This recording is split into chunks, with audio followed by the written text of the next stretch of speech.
Speaker. It's a melancholy duty to speak on condolence in relation to a hero of our country, a hero of Melbourne, a hero of the Liberal Party, and I think a hero of so many communities. And of course I'm speaking about Ronald Joseph Walker, AC, CBE, or Big Ron, or Ron Walker as he was more commonly known. Can I say, firstly, to Ron Walker's wife Barbara, his three children, or their three children, and their three grandchildren, we send our warmest wishes and thoughts at this obviously difficult time.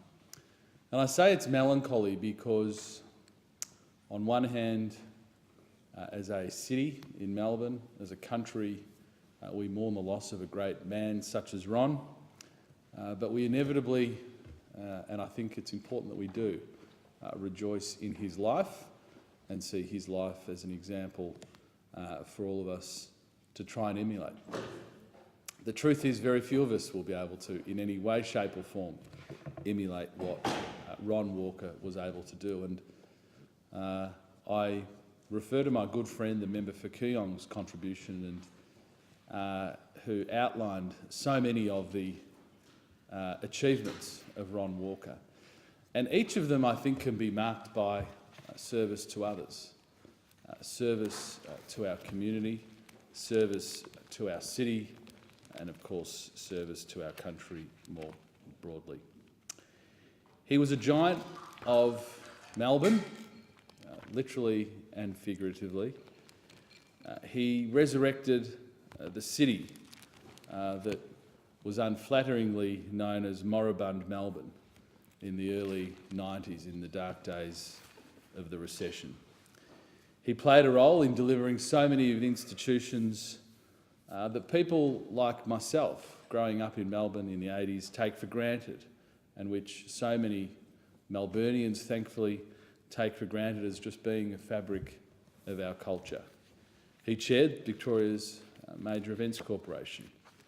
He secured the hosting rights for the Grand Prix. And can I say, as a young man growing up in Melbourne, how important that was for our sense of identity and for the re-emergence of Melbourne and the re-emergence of Victoria in a very figurative way that the Grand Prix was. And it gave us a sense of confidence. And those of us who remember very fondly the Kennett years, when our number plates said Victoria on the move, Ron Walker and the work that he did through the Major Events Corporation embodied that and absolutely gave us that sense of confidence and pride. And we are very parochial and proud as Victorians and Melburnians, and Ron Walker gave us so much to be proud of.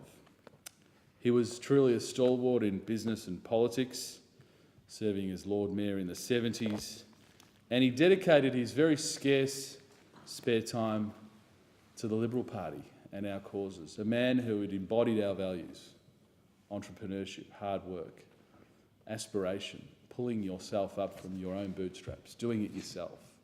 Ron, someone from humble beginnings who achieved so much. He embodied what we stand for, and it was a great honour for our party to have somebody of his status and stature support so many members of Parliament and support our Liberal cause more broadly. So this is a man who served his community in countless ways.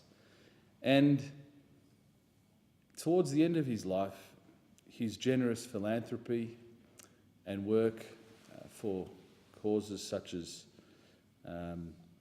access to life-saving and life-extending medicines came to the fore. Now, no doubt Ron Walker had engaged in philanthropy in those ways throughout his adult life, but it gained greater notoriety and greater public acclaim, particularly for the work that he did with campaigning to get the drug Keytruda added to the PBS. And so there will be countless Australians who benefit from that campaign that you can add to the list of countless Australians who in some way, shape or form benefited from Ron Walker's life, benefited from the work that he did on behalf of others.